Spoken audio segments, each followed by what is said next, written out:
नमस्कार, तो स्वागत है आपका जनतंत्र टीवी के डिजिटल प्लेटफॉर्म पर। मैं हूं आपके साथ शिल्पा। आज बात करेंगे हरियाणा में आईपीएस पूरन कुमार के सुसाइड मामले से जुड़ी हुई, जिसकी जांच अभी चल ही रही थी, लेकिन उसी मामले में अब एक एएसआई की तरफ से जो सुसाइड कर लिया गया है, गंभीर आरोप लगाते हुए।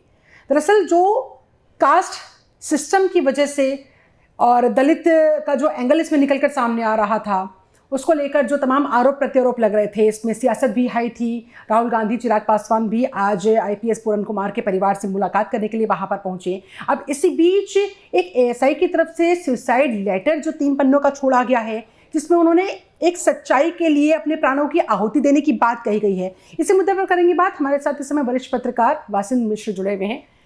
सर, इस मामले को मैं समझना चाहूँगी, किस सच्चाई का जिक्र उन्होंने अपने सुसाइड लेटर में किया है? क्या है पूरा मामला, क्या समझ में आ रहा है? देखिए शिल्पा, संदीप लाठर जो जांच अधिकारी थे कि पूरन कुमार वाले आत्महत्या केस में, उन्होंने आज सुसाइड कर लिया है और उनकी डेड बॉडी मिली। सुसाइड नोट में संदीप लाठर ने बहुत गंभीर आरोप लगाए हैं और अगर उनके सुसाइड नोट को और उनका जो आत्महत्या करने के पहले उनकी जो वीडियो रिकॉर्डिंग है जो पब्लिक डोमेन में है, सार्वजनिक हो चुकी है, उन दोनों को अगर पढ़ा जाए और सुना जाए तो अभी तक जिस तरह से केस एक तरफा दिखाई दे रहा था कि पूरन कुमार के साथ बड़ी ज्यादती हुई थी और गैर दलित अधिकारियों ने पूरन कुमार को मजबूर किया था आत्महत्या करने के लिए, उसका एक अलग ही डायमेंशन आज के इस सुसाइड की घटना से सामने आ गया है। और अब साफ तौर पर दिखाई दे रहा है कि पूरा का पूरा हरियाणा की ब्यूरोक्रेसी जातिगत खेमे में बटी हुई है। अभी तक जिस तरह से पूरन कुमार को लेके हरियाणा सहित पूरे देश के नेता और अधिकारी, दलित समाज से जो जुड़े हुए खास तौर के अधिकारी थे, वे लोग पूरन कुमार के परिवार के प्रति सिंपैथेटिक थे और मामले की गंभीरता से जांच करने की मांग कर रहे थे।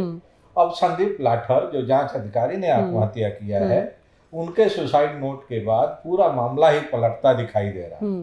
और संदीप लाठर ने अपने वीडियो कन्फेशन में और अपने 3 पन्ने के सुसाइड नोट में पूरन कुमार और उनकी पत्नी जो सर्विंग आईएएस अधिकारी हैं, उन पर गंभीर आरोप लगाए हैं। उन्होंने डिफेंड किया है outgoing DG police Shatrujit Kapoor को और कहा कि शत्रुजीत कपूर और जो पूर्व जिले पुलिस अधीक्षक थे जिनका तबादला हुआ है, दोनों ईमानदार अधिकारी थे। उनके सुसाइड नोट के मुताबिक पूरन कुमार खुद एक बेईमान अधिकारी थे और वे अपने बेईमानी के चलते जब उनके खिलाफ जांच शुरू हुई तो उनको लगा कि अगर उन्होंने आत्महत्या नहीं किया तो उनके बेईमानी का खामियाजा उनकी पत्नी और उनके परिवार के बाकी लोगों पर को भी उठाना पड़ेगा और इसीलिए उन्होंने अपने परिवार को, अपनी पत्नी के छवि को बचाने के लिए आत्महत्या किया। संदीप लाठर के सुसाइड नोट में बार बार शहीद भगत सिंह का जिक्र किया गया है और उन्होंने ये भी दावा किया है कि वे अपनी जो आहुति है वो शहीद भगत सिंह की तरह समाज के लिए देने जा रहे हैं, हरियाणा प्रदेश को बचाने के लिए देने जा रहे हैं। और जिस तरह से एक तरफा कार्रवाई गैर दलित अधिकारियों के विरुद्ध करने की तैयारी चल रही है, उस कार्रवाई को रोकने के लिए उन्होंने अपने प्राण की बलि देना मुनासिब समझा और इसलिए आत्महत्या करने का फैसला किया। अच्छा सर, ये कितना गंभीर हो जाता है इस तरह का आरोप लगा के सुसाइड कर लेना कि भाई दलित के नाम पर एक तरीके से विक्टिम कार्ड प्ले करके सिस्टम को हाईजैक करने की पूरन कुमार कोशिश कर रहे थे। हाँ, ये कहना है संदीप लाठर का। और हरियाणा पहले से ही जाति खेमे में बटा हुआ था, खास तौर से पिछले 10-12 वर्षों में जिस तरह से जाट बनाम नान जाट की पॉलिटिक्स हरियाणा में शुरू हुई है। और हरियाणा की राजनीति में आपको याद होगा, चाहे वो देवीलाल जी का परिवार हो या भूपेंद्र सिंह हुड्डा का परिवार हो या और भी पुराने जाट नेताओं का परिवार हो, एक दौर था कि एक लंबे समय तक हरियाणा की राजनीति जाट डोमिनेटेड थी।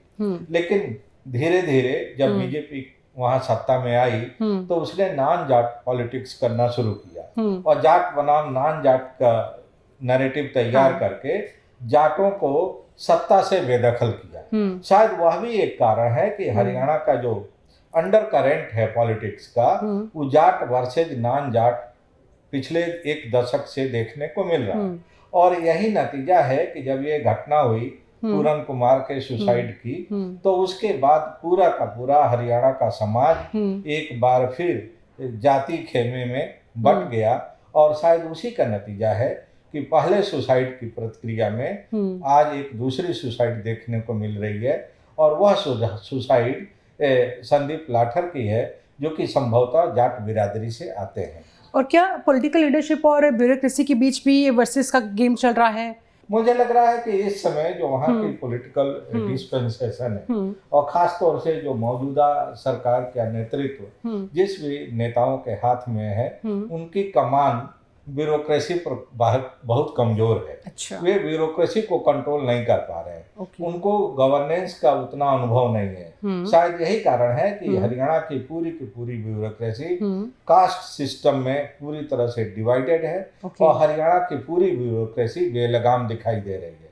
और अगर समय रहते इस पर अंकुश नहीं लगाया गया, संजीदगी से, मैच्योरिटी से और एक इंटीग्रेटेड अप्रोच लेके, कोहेसिव सोसाइटी का अप्रोच लेके इस पर जल्दी से कार्रवाई नहीं की गई, तो आने वाला समय हरियाणा के भविष्य के लिए, हरियाणा के गवर्नेंस के लिए और हरियाणा के संपूर्ण समाज के लिए बड़ा ही दुखदायी हो सकता है। और इसीलिए इस पर बहुत गंभीरता से विचार करने की आवश्यकता है। चलिए, बहुत बहुत धन्यवाद सर, आपने बहुत अच्छे तरीके से इस केस की पेचीदगियों के बारे में बताया।